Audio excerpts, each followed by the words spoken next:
Hi, my name is Paige Bowman. Today I'm going to be discussing the superbug crisis and how viruses could be the answer. So, the superbug crisis describes the fact that bacterial infections are becoming harder and harder to treat using traditional antibiotics. And the majority of this is due to antibiotic overuse, such as their use in farming to enhance the growth of livestock and being prescribed by doctors for cases that do not warrant it. This was initially an issue observed in hospitals, but has since become very widespread and can affect anyone, anywhere.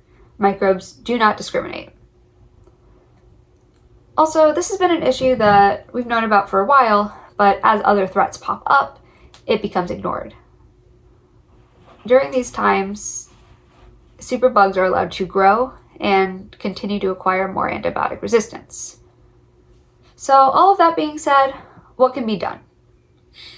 The first step is that stricter regulations need to be enacted, limiting antibiotic distribution. Another issue, however, is that the discovery of antibiotics has greatly decreased, and the rate at which bacteria are accumulating resistance is increasing. Due to this, doctors are desperately turning back to antibiotics that stopped being used a long time ago due to their severe toxicity. This highlights the need for new alternative methods of treatment. This is where viruses come in. So, bacteriophage or phage are viruses that only infect bacteria. And this means that they can't infect animals, they can't infect humans, they can only infect bacteria.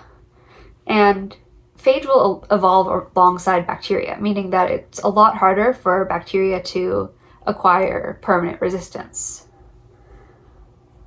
Phage therapy has been around for a long time, and it's cheaper to develop and have a wider application, so why don't we use it more? The first description of phage occurred in 1915, and investigations into their therapeutic properties began in 1919. In 1928, however, the first broad-spectrum antibiotic, penicillin, was discovered, and that pretty much kicked away all phage research. Antibiotics were then used as a cure-all.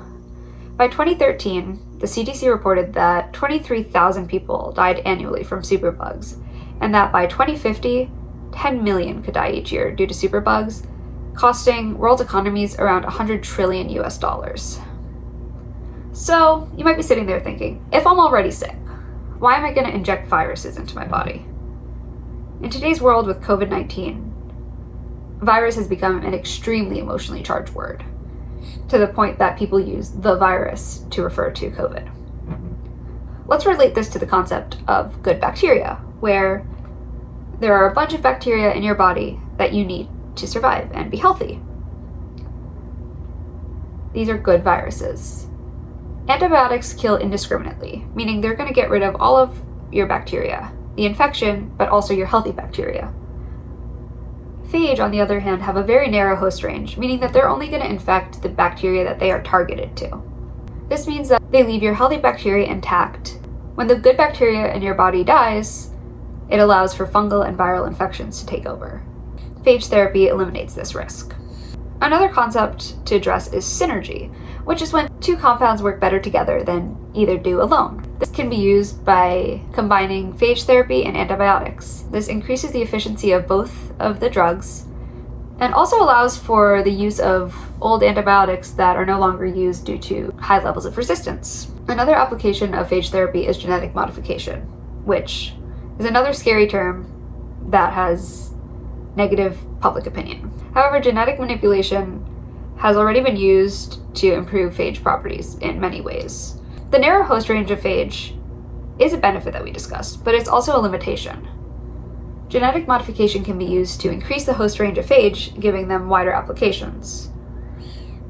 Additionally, genetic modification can be used to ensure that phage are safe and highly effective. While the majority of the world eschewed phage therapy research in favor of antibiotics, a few Eastern European countries continued this research.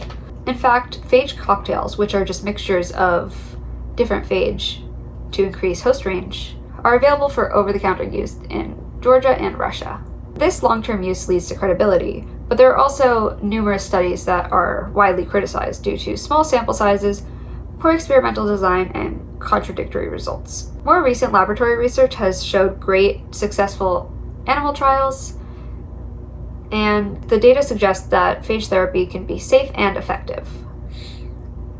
Laboratory research is also being conducted to ensure that phage preparations are sterile, pure, and do not contain residual toxins. All of these successful trials have increased the clinical awareness of phage therapy.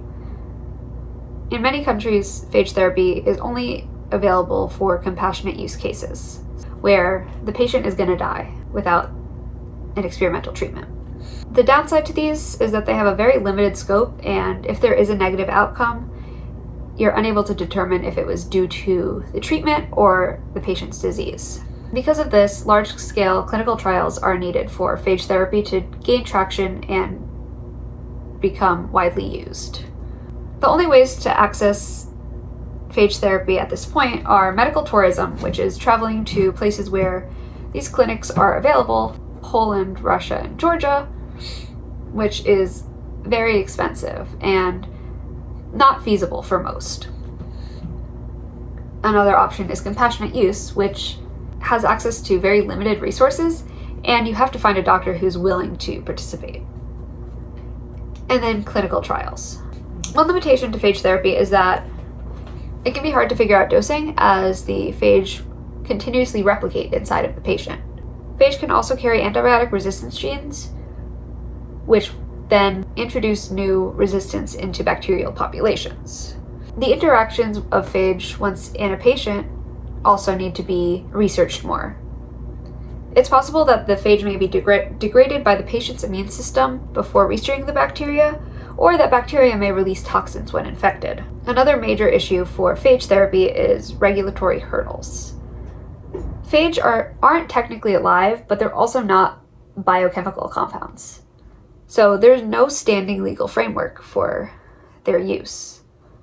In order for phage therapy to become widespread, there needs to be new policy made using phage-specific language and discussing patient-tailored medicine. It's also difficult to obtain funding and intellectual property rights. All of this being said, it's important to know that this is an option in order to gain public exposure and acceptance, which should lead to more funding, more research, and hopefully the widespread use of phage therapy to combat the superbug crisis. Thank you.